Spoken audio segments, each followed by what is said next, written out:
Madam Speaker, I have a few questions for my colleagues.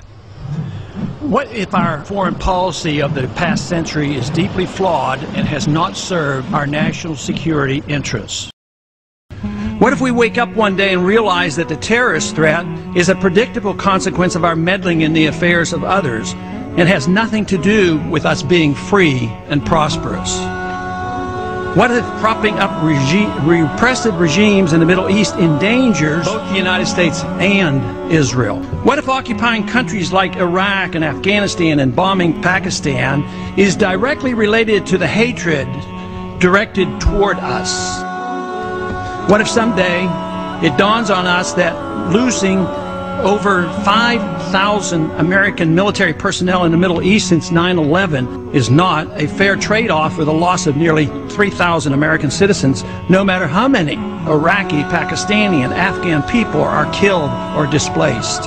What if we finally decide that torture, even if called enhanced interrogation technique, is self-destructive and produces no useful information, and that contracting it out to a third world nation is just as evil? What if it is finally realized that war and military spending is always destructive to the economy? What if all wartime spending is paid for through the deceitful and evil process of inflating and borrowing? What if we finally see that wartime conditions always undermine personal liberty? What if conservatives who preach small government wake up and realize that our interventionist foreign policy provides the greatest incentive to expand the government?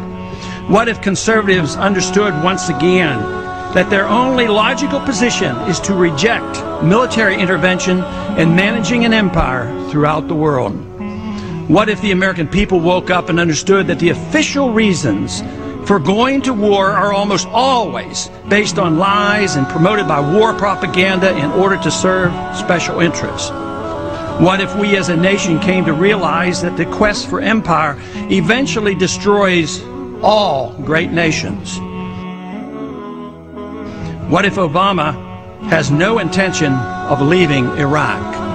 What if a military draft is being planned for the wars that will spread if our foreign policy is not changed?